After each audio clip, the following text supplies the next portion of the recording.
Story 1. Women pretending to be a dominatrix on certain websites, whether it's FetLife, Facebook, or what have you. There are international crime rings engaged in this sort of thing, and you have no idea what you're potentially dealing with. Look up sextortion and treat it seriously. Here in the United States, the Federal Bureau of Investigation has a unit devoted to sextortion cases. A number of those who have been the victim of this scam have committed suicide. These criminals will destroy you and humiliate you on Facebook and other social platforms, in front of your friends and family. They do not care who you are or what damage they do to your online and offline life. Story 2. I see this with a lot of immigrant males. In Canada, depending on the visa you have coming into the country, you can be limited to working 20 hours a week or not working.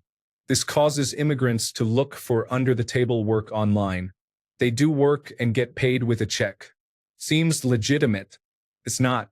Some scumbag online lied about the validity of the check.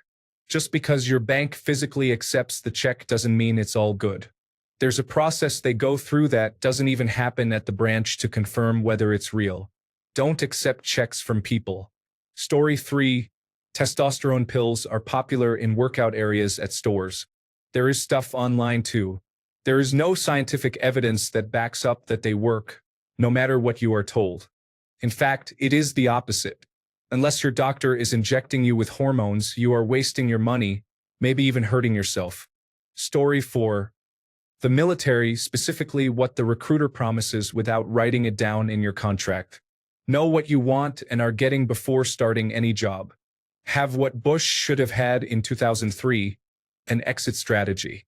I also wanted to add how it has been mentioned that recruitment numbers would suffer if college was made free or more affordable.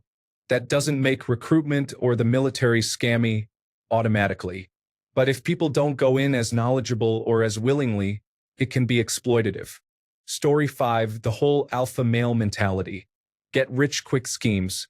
Body transformation coaches or plans that don't offer both diet and workout or exercise plans that are tailored to your lifestyle. Story 6. Paying for dating applications. If you are having a hard time on the application, which is making you think about buying it, you will still have a hard time after you pay for it. It is just a way to take advantage of lonely individuals and take their money. Story 7. Multi-level marketing and Ponzi schemes take advantage of your desperate situation and emotional vulnerability, especially if introduced to you by a narcissistic manipulator in your life. Story 8. If you're a potato in your home country, go out traveling, and beautiful women suddenly take interest in you. They're either prostitutes or are going to rob you. Possibly both. Story 9. Cutco, Amway, or any other pyramid scheme or multi-level marketing. Notable ones are the day trader ones. If any job opportunity requires you to pay money to get started, it's a scam. Story 10. Multi-level marketing, get-rich-quick apps, sketchy stock or entrepreneurship videos or coaches, and the dangers of allowing yourself to be led by a person with a strong personality. Story 11. Too much explicit content. Every other girl on dating apps and social media platforms is promoting their subscription services. Don't purchase it, just find alternatives and the urge to buy will go away. Story 12. Newly created or soon to be launched cryptocurrency projects. Sure, there have been a few diamonds in the rough and maybe it is the next Bitcoin, but odds are your investment is their return. Story 13. Celebrity fitness. Don't believe that story about how a Hemsworth or Hugh Jackman just somehow gains 20 to 40 pounds of pure muscle in a month. They all use steroids. And in the same wheelhouse, you need to have perfect form if you're going to do the king of exercises, the deadlift. If you even feel your form slipping a little bit, stop, because you could seriously injure yourself. Story 14. Microtransactions in video games. The obvious ones are loot boxes. Anyone remotely familiar with video games knows about them, but everyone understands the basic concept they use. Pay £XX and you'll maybe get the thing you want, but probably not. And while technically comparable to those sticker packs, their immediate accessibility and the ability for developers and publishers to manipulate the odds on the fly make them especially bad for targeting gambling addicts. Children also, because these things are permitted in games of any age rating. Of course, what is often harder to convince people about is that all microtransactions are a scam, regardless of them being a loot box or not. You used to get the cosmetics as rewards for doing challenges in-game, whether optional or otherwise, giving you an incentive to explore off the main path and see what is out there. Now the side quests become tedious busywork that just give out generic experience rewards while the game tries its hardest to funnel you into the store page. A store page that mysteriously always works perfectly even if the servers for the actual game are being held together by toothpicks and chewing gum. We're told we've got to pay the bills somehow. Which is a lie, because if the industry has been so hard to profit from this past 50 years, we'd have seen the likes of Electronic Arts and Activision struggle way more than we have. The truth is you pay £50/60 for a full game and now get less content in these games because of this storefront aimed at recurrent user spending instead of entertaining you for hours on end. The vast majority of money being spent in these storefronts is done so by a tiny minority of people. The figure stated is 90% of players won't spend a penny on a game beyond the initial entry price, some of whom, presumably, actually have a ton of cash to burn. However, a huge portion of it is spent by compulsive buyers or literal children who don't know better and have parents' credit cards attached to their online accounts. Then we add on the fact the items in store are rotated, completely arbitrarily, in order to instill a sense of fear of missing out. Sure, that skin looks good, but it's £10 right now, maybe it'll come back later? Who knows? I'll buy it now because it is pretty cool and I do want it.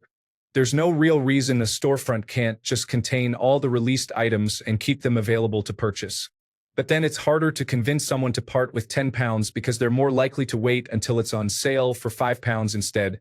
So much better to instill a false sense of rarity or exclusivity for an infinitely replicable bit of coding. Last, but certainly not least, all of this is frequently stuffed behind a premium currency system. For no reason. It's completely unnecessary. I've never gone into a supermarket and been told buy 3,000 points and use those to purchase items in our store. And if that ever happens, I'm certainly not shopping there. Of course, it's for price parity across all countries and platforms apparently, but if you have to balance the currency for price parity, why not just balance the item prices? It's the same thing, right? No, actually the currency is set because items will be sold for 600 coins or whatever, but you'll only be able to buy them in packs of 500, 1,000, or another multiple that means you're left with change. Why? Well, if you've got 400 coins just sitting there, you might as well buy a few more. Otherwise, it's just a waste of those coins that you already spent money on. There's loads more to it, but to be honest, this post is already long enough.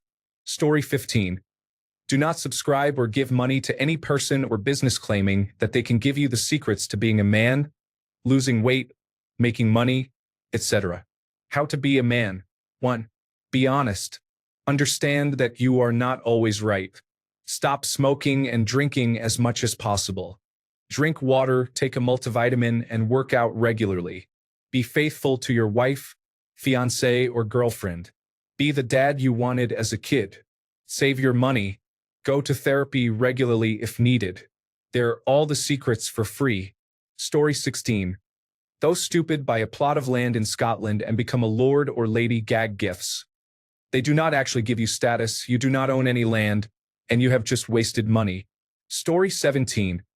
I received a text from someone the other day who pretended to have the wrong number. They claimed they were trying to get in touch with their dealer, and then proceeded to explain that they were a young woman.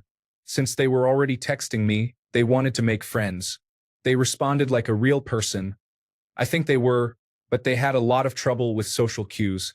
I'm pretty sure the intention was to get close and eventually coerce me into sending money to help pay for their phone bill, rent, or plane tickets to my area. It might seem foolish, like no one would fall for that. But when you're isolated enough, you'd be surprised what someone taking even the slightest interest can do to you. Story 18. This chick direct messaged me out of nowhere and started talking with her. The conversation seems to be going great. She tells me she makes $50,000 a month in investing and seems super into me. She wants my WhatsApp, but I don't have a WhatsApp and it just seemed way too good to be true. She didn't drop any links or pressure me to spend money, but it's unreal. Story 19. Has anyone mentioned strip clubs yet? I mean, okay, before I get criticized, strip clubs are not inherently bad, sex work is work, sex workers are people, and all of these things are an important part of any healthy society, whether we want to admit it or not.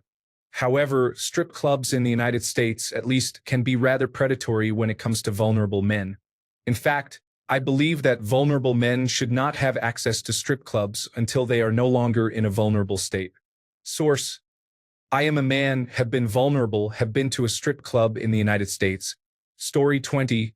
OnlyFans, paid pornography. Dating advice experts that charge you for seminars and programs. Same with fake naturals selling lifting programs. They are all marketed for mostly insecure and vulnerable men.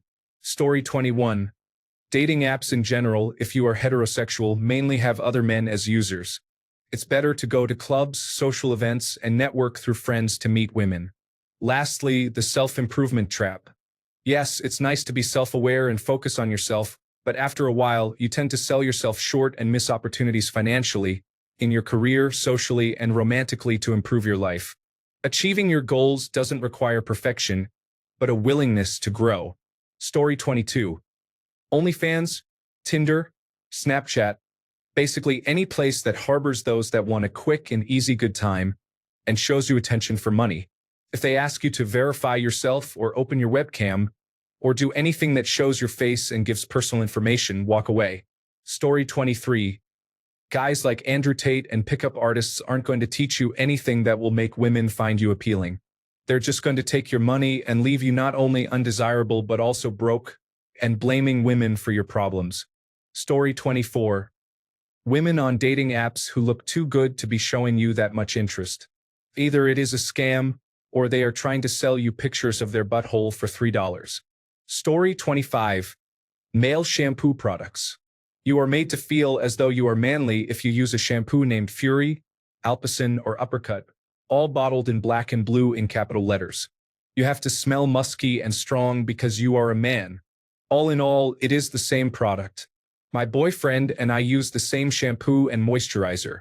Green apple shampoo and mango moisturizer. He smells great. Story 26. Paying for a date. The social dynamics suggest that men need to ask if they want dates. Saying the person who asks should pay is not really fair or equitable.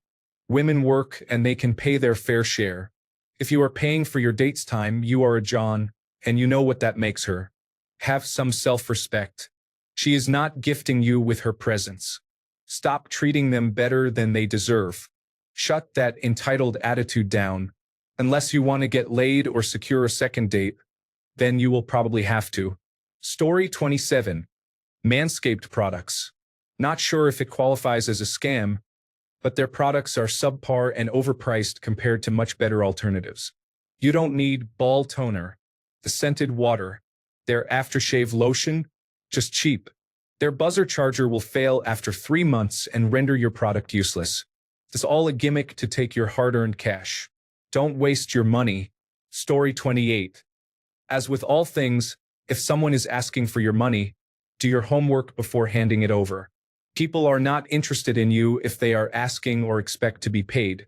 They are only being nice to get into your wallet. Story 29. All online dating applications spam men who have free accounts with matches that they cannot view or interact with unless they pay for premium. Once a membership is paid for, those matches are gone. The company will claim that the women just unmatched on their own. Story 30. Any woman trying to sell something to cater to your more vulnerable characteristics. Go on Twitter or TikTok, you'll see women usually half naked, often looking really cute, and they'll try to appeal to something probably nerdy like anime. They're just trying to sell you their OnlyFans. If you feel lonely, I'm sorry. Story 31. Any product, course, book, seminar, or whatever claims to be the solution to something intangible like loneliness, lack of purpose, or being poor. Not necessarily saying that books and stuff can't help, but if it has to be pushed on you, then it's not genuine. Nobody is paying for advertising or hassling you on the street or promoting things on the internet in their free time because they genuinely want to help you. It's because they want your money. Story 32. Anything having to do with a woman and sex. I have talked to far too many guy friends who tell me it's so prevalent to find scammers who promise a good time but ultimately leave the men after they send money for a room, for protection, for a taxi, or for gas. Story 33. Supplements. Specifically, anything that says alpha, lion, platinum, or any other catchy word that will make you feel more manly. Also, see lifted trucks.